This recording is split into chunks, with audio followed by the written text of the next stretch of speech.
अभी अभी हमारे गुप्त सूत्रों से पता चला है कि बिमला मावड़ टकला मावड़ मिलकर गोबर चुरा रही होती हैं और दूसरी तरफ देखते हैं मुअला नाम का प्राणी बहुत जोरों शोरों से काम कर रहा होता है। इसके काम को देख के अच्छी अच्छी की हालत खराब हो जाती है। इतना तगड़ा ये चलती है नीचे देखते हुए कि ऊपर धक्का से धक्का लड़के गिर जाती है।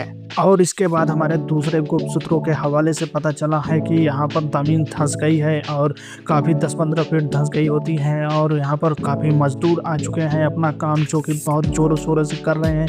और इधर दूसरा मजदूर अपना पूरा लिपाई पोताई कर रहा होता है गोबर वाला। और इनके काम के प्रति इतना लगन देख के साली मेरी अंदर से पड़ जाती है कि कहीं ये दूसरे का घर लीपने पोतने लगे, इतना जोर शोर से कर रहे हैं। तभी मैं घर में चला आता हूँ। यहाँ पर कुछ लोग आलू को इधर से उधर कर रहे होते हैं और देखने से पता चलता है कि भैया चोरी हो रही है आलू की। तभी मम्मी बोली खाना बनेगा, खाएगा नहीं क्या? तभी मैं बाहर निकल जाता हूँ और वहाँ पर लेकर नारियल छीलने लगता हूँ। छीलने के बाद हम दोनों भाई निकल जाते हैं बाइक लेके बाजार की तरफ। और यहाँ पर धूप बहुत ही तगड़ा लग रही होती है, दोनों की हालत बहुत खराब होती है। तभी यहाँ पर सड़क बना हुआ होता है, खड़ंजा वो भी डगर मगर इधर उधर हिल रहा होता है कि जैसे गिर न जाए यार।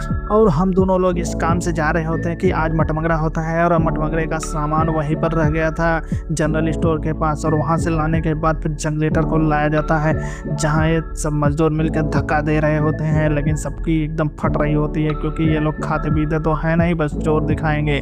और इसके बाद हम खाना खा लेते हैं और उसके बाद जो पेट्रोल या डीजल हाँ डीजल डाला जाता है तो डीजल लेके आते हैं 5 लीटर। और इसमें तो पहले से था 3-4 लीटर तो उसी से पहले चलाया जाता है क्योंकि आज 2 प्रोग्राम होने वाला है। पहला तो मटमंगरा है और दूसरा है हनुमान जी का कोई प्रोग्राम होता है, वो अभी बताएंगे सोच के क्या होता है। और पंडित से पूछने के बाद पता चला कि उत्तरकांड हो रहा है और यहाँ पर असली पंडित आया नहीं होता है, तो सब हारमोनिया लेके वैसे बैठ के पंडित जी को गरिया रहे होते हैं उल्टा उल्टा। और ये पूजा मेरी बुआ लोग करा रही होती हैं और बुआ लोग अपनी ज़िंदगी में इतनी ज़्यादा पूजा कराई है कि इन लोगों को पंडित से ज़्यादा ज्ञान हो गया है सच में। और यहाँ पर बुआ लोग का कहना मानना पड़ता है क्योंकि बुआ लोग का कहना नहीं मानोगे तो तुम्हारी ज़िंदगी इधर से उधर हो जाएगी, तहस नहस है एकदम बिल्कुल। और मैंने कहा छोड़ो यार, इन लोगों का पूजा पाठ होता रहेगा क्योंकि इन लोगों का पंडित ही नहीं आ रहा होता है, पता नहीं दूसरी जगह करा रहा होता है, वहाँ से खाली होगा तब आएगा। और यहाँ पर मैं दाने पर कॉन्सेंट्रेट करता हूँ, उसमें भर भर के नमकीन डालता हूँ। और नमकीन दाना देखते ही मेरे दीदी के दोनों लड़के चले जाते हैं कि भैया इसी काम करना पड़ेगा, काम के बहाने हम लोग फांस देंगे एक जेबा। और ऐसे देखते ही देखते काफ़ी जनता लोग जुड़ जाते हैं। और इसके बाद लड़की की शादी है तो 5 बांस गड़ता है, लेकिन मंडप हमारे मामा लगा रहे हैं तो वो कहते हैं ये बांस गाड़ना और सारे बांस मत गाड़ना, मैं पिलर बनाऊंगा। हाँ, और इसके बाद यहाँ पर पंडित आ जाता है जो अपना उत्तरकांड कराने लगता है। मैंने देखा इसे कि ये तो मेरी उम्र का है यार। और ये जो है इनको आज का मैं काम दे देता हूँ कि पूजा पाठ का जितना भी सामान है आप जुटाइएगा। और यहाँ पर लोग बांस काट के लेके चले जाते हैं। और इसके बाद गड्ढा खुदाई वाली रस्म पूरी होती है, जो मिलकर गड्ढा खोद रहे हैं। और यहाँ के लोग बहुत ही अच्छे हैं क्योंकि मेरा मानना है कि सुख दुख में ही जो असली साथ खड़ा रहता है वही असली मर्द है। और बांस को गाड़ने के लिए 5 लोगों की आवश्यकता होती है, 5 लोग या 7 लोग ऐसे ही होते हैं। और उसके बाद आपको वहाँ पकड़ के खड़ा रहना पड़ता है और सबको मिलता है हल्दी वाला छप्पा, एक नहीं वो भी 5-6 छप्पे मिलते हैं। उसके बाद आपके अंदर भी डाल दिया जाता है हल्दी को और हल्दी का छापा ऐसा लगाया जाता है, ऐसा लगता है कि रजिस्ट्री करवा के आ रहे हैं। पूरा पंचनामा 5 उंगलियां छापनी चाहिए। और इसके बाद और तो लोगों का कार्यक्रम चालू होता है। यहाँ पर सील मुसर फार पता नहीं क्या क्या रखा जाता है। और यहाँ से जाते हैं सब लोग पोखरे में खनने के लिए, कुदार लेके, पता नहीं माटी खन के लाते भी हैं क्या नहीं। दुनिया भर का काम देखोगे कि जल्दी से ख़त्म हो जाता है शादी के दिन, लेकिन औरतों लोगों का काम ही नहीं ख़त्म होता है। ऐसा लगता है कि कोर्ट कचहरी वाला काम तो इससे जल्दी फरिया जाएगा। और मेरे पापा हैं ये बेचारे फंस जाते हैं हर बार क्योंकि ये पूजा पाठ को नहीं मानते हैं और बार बार इन लोग को बुलाया जाता है। मेरे पापा का इस पूजा पाठ से दूर रहने का कारण भी है क्योंकि वो पहले बहुत बड़े भक्त हुआ करते थे, लेकिन धीरे धीरे जब वो दूसरी किताबें पढ़ने लगे, धर्मों को पढ़ने लगे, तब तब उन्हें पता चला कि यहाँ तो भैया कुछ गड़बड़ झाला है। देखो यार, किसी की आस्था को ठेस पहुंचाना बहुत ही गलत बात है, लेकिन ये जो बुड्ढा है ये बार बार गाली दे रहा होता है पंडित को। जो असली पंडित होता है बहुत गंदी गंदी गाली दे रहा होता है, आपको बता नहीं सकते क्योंकि स्ट्राइक लग जाएगा। और ये दूसरे वाले जो पंडित है वो बस शादी कराते हैं और खुद की शादी नहीं की। बताओ, चलो भैया फाइनली टोली आ गई है। ये लोग गए होते हैं पोखरा पर माटी करने के लिए। मुझे लगता है कि पूरा जैसे कि एक आग ट्रक खन रहे हैं। और ये बुआ लोग होती हैं चाय के लिए पूछ रही होती है। तो हमने कहा हाँ पंडित उंडी चाय पी ली पंडित जी। तो बोलती हैं हमें नहीं पिलाओगे। मैंने कहा ओ माय गॉड, चलिए फिर से बनाते हैं आप लोगों के लिए। और बुआ लोगों को चाय पिलाने के बाद फाइनली वो समय आता है जिसका कि सबको इंतजार है, क्योंकि ये होने वाली है आरती। और ये लोग पहले से ही बहुत पैसा लपेट लिए होते हैं और आरती कराते हैं।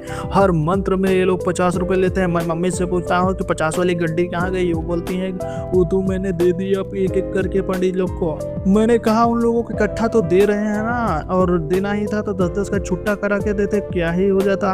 और यहाँ पर मेरे सारे मामा आए होते हैं। ये लोग पूरी पलटन लेके आए होते हैं और पूरा जितना जयमाल का सिस्टम है, हल्दी का मेहंदी का सब कुछ लाए होते हैं। और देखो यार, हम लोग जब छोटे थे तो ये सब प्रोग्राम नहीं होता था हल्दी वाला। वहाँ पर सिर्फ होता था कि औरतें आती थी गाती होती थी, तो उसके बाद वहाँ पर लड्डू उड्डू देकर उनको वापस भेज दिया जाता था। और इस यहाँ पर तो हल्दी होती है, मेहंदी होती है, पता नहीं क्या क्या रीति रिवाज है। और यहाँ पर सब लोग खाने के लिए बैठ जाते हैं और यहाँ पर थोड़ा अंधेरा होता है। मैं कहा कि जाने दो, लाइट मत लगाओ, क्योंकि लाइट लगाओगे तो सारे कीड़े पीड़े उड़ के तुम लोगों के खाने में चले जाएंगे, वो अच्छा नहीं होगा। जैसा कि आप देख सकते हो सब खा पी के चले आए हैं और यहाँ पर सज चुका है स्टेज, जो कि मेरे मामा लोग सजाए होते हैं। और यहाँ पर एक नंबर का लग रहा होता है स्टेज। और यहाँ पर 2-3 पंखे भी लगा देता हूँ, क्योंकि पसीना आने से थोड़ा फोटो वोटो खराब हो जाता है, तो वो नहीं होना चाहिए। और ये रही मेरी बहन, और ये है भैया की सड़वाइन जिसकी की शादी हो चुकी है अभी रिसेंट में। और यहाँ पर दूसरा जो बंदा है ये है मेरी बहन की सही तरह है। और ये रही बड़ी वाली भाभी। मैंने कहा अच्छी कोई चमक वमक नहीं है तुम्हारे चेहरे पर क्या। और ये है बुआ। और इसके बाद आ जाती है दीदी की लड़की, जो कि बहुत ज़्यादा खुरचाली टाइप को है।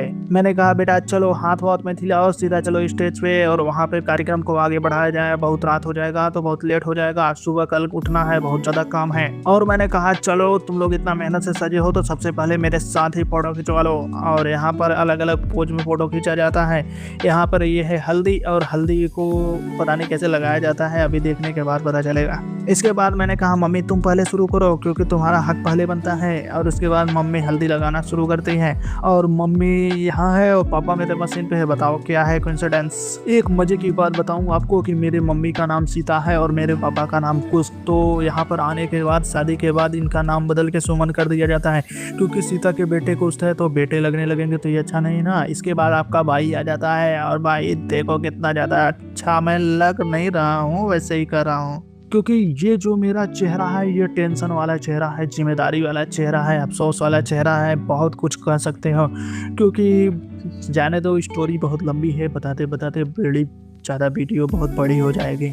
और यहाँ पे जो सारी व्यवस्था है सब कुछ मैं ही देख रहा होता हूँ, क्योंकि पापा को इतना टेंशन देना अच्छा नहीं है, क्योंकि उन्हें शुगर है ना। तो पिताजी का ख्याल रखना तो बेटे लोगों का धर्म कर्म है। और उसके बाद मैं 500 रुपये निकालता हूँ जो देता हूँ। उसके बाद सब लोग कहते हैं अरे भैया बहुत ज़्यादा है यार। मैंने कहा अरे यार छोड़ो यार, एक ही दिन तो देना है, इसके बाद तो पता नहीं कहाँ चली जाएगी ये।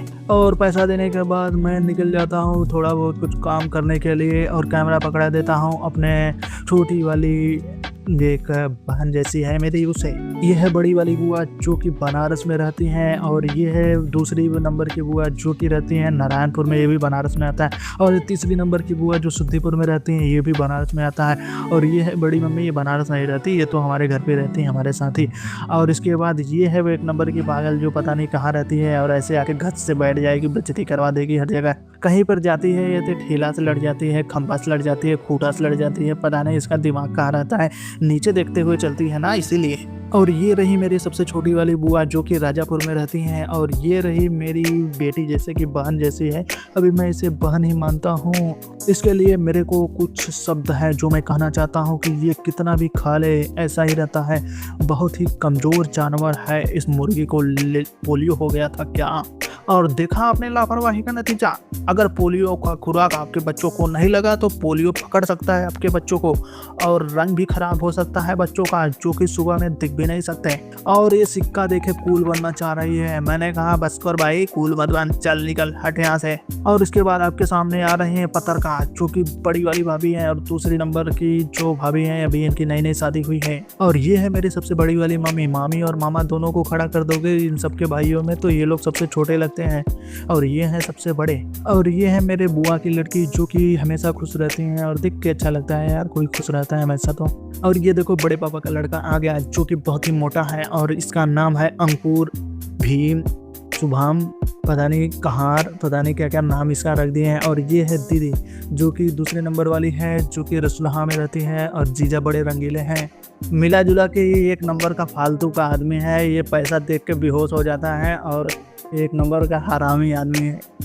और ये है दीदी, इनका नाम रखे हैं श्वेता, और इसके जो ससुर है वो बुलाते हैं सोरता सोरता। अगर आपको मसाला पिसवाना है तो इससे संपर्क कर सकते हैं। ये नाचती है तो जैसा लगता है कि मसाला पीस रही है सील पे। और ये है मेरी दूसरी वाली मामी, और इनका ससुराल पास में ही है, कम से कम 2-3 किलोमीटर दूरी है बस।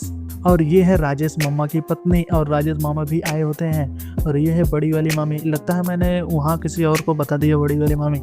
तो ये है बड़ी वाली मामी, और इन बहुत छोटी लगती हैं वैसे।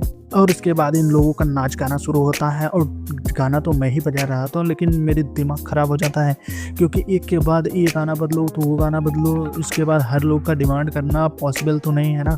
और भोजपुरी गाना एक तो हम लोग नए नए डाउनलोड किए होते हैं, पता भी नहीं होता, सुनते भी नहीं ना, तो इसलिए बहुत ज़्यादा दिक्कत होती है भोजपुरी बजाने में। और जब बॉलीवुड बजाओ तो बॉलीवुड पे कोई डांस ही नहीं करता।